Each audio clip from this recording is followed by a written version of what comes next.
હસવામાં મોજમાં રહેવામાં કેટલી તાકાત છે. આ નરેન્દ્રભાઈ મોદી મોજમાં હતા તો પીએમ બન્યા ને. આ મનમોહનસિંહ મોજ ન કરીએ કે નીકળી ગયા કે નહીં? આ લ્યો ને દાખલો આપું તમને, લ્યો ને ભાઈ, આમ જ કરવા માંડ્યા હતા ગયા લ્યો. નકર તો એની દાઢી કઈ નાની નહોતી, આપણાની તો ઝીણી ઝીણી જ હતી. અને એક વાત નક્કી છે, જ્યારે જ્યારે કઈ પરિસ્થિતિ ખરાબ બનવાની હોય ને ત્યારે કોઈક ગુજરાતમાંથી જ જાગ્યો છે. ગરવી ગુજરાત, ગરવી ગુજરાત 100% ભારત વર્ષના આપણે એ ગૌરવ લઈ શકીએ. આ ભારત ખંડના આપણે બાળકો છે, મા ભારતીના આપણે સંતાનો છીએ. પક્ષપાત ના હોવો જોઈએ, પણ ગુજરાતમાં જન્મા છે એનું ગૌરવ સાથે બોલીએ છીએ એમ નહીં.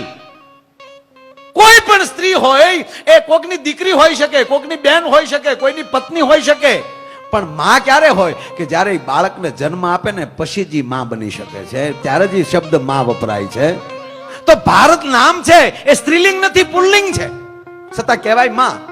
પણ ભારતને માં શું કામ કહેવાય? એની કમરમાં ગુજરાત રૂપી છોકરું રમે છે ને એટલે આ દેશ માં કહેવાય છે. ભલામાં ગૌરવ તો ગુજરાતી લઈ શકીએ સાહેબ 100%.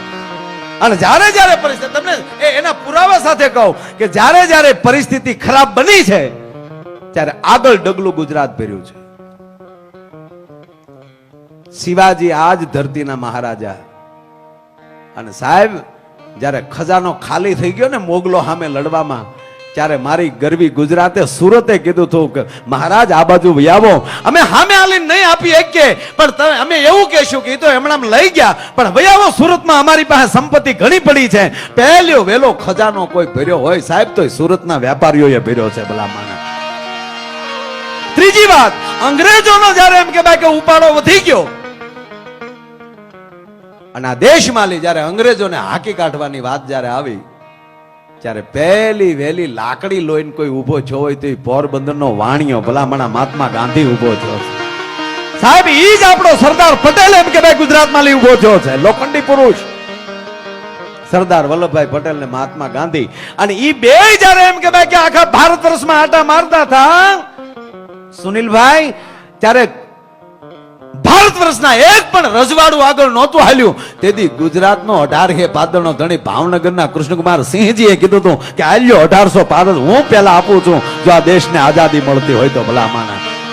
જ્યારે પરિસ્થિતિ એવી બની છે ત્યારે કોઈ ગુજરાતી જાગ્યો. અરે છોડો ઉદ્યોગો ભાંગી પડ્યા ત્યારે પહેલો વેલો કોઈ એવો ઉદ્યોગપતિ માથું કાઢ્યું હોય તો સાહેબ આપણો કુકસવાડાનો ધીરુભાઈ અંબાણી. ભલા માણા કે જો એ જોઈ કે અરે માણાને ડોકમાં ઘરેણા ઘટવા મળ્યા. કોઈ એવો હોની જાગ્યો હોય તો ત્રિભુવન ભીમજી ડાઠાનો ગુજરાતી. ભલા માણા. અરે મુંબઈમાં દૂધ મળ્યું ઓછું થવા તબેલા ખેંચ્યા તો અબ્દુલભાઈ ખોજો ડાઠાનો નીકળ્યો. ભલા માણા દાદામાં દાદી ફેવું એમ. અને સાહેબ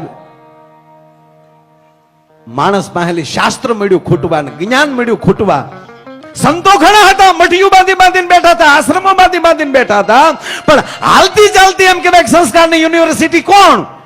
ત્યારે પણ બે ગુજરાતી ઉભા થયા, એક ડોંગરેજી બાપા ને બીજા પૂજ્ય મોરારી બાપુ, ત્રીજા રમેશભાઈ ઓઝા. ત્રણ ગુજરાતી. ભલા માણા તમારું શું ઘટે એ તો વિચાર કરો તમે.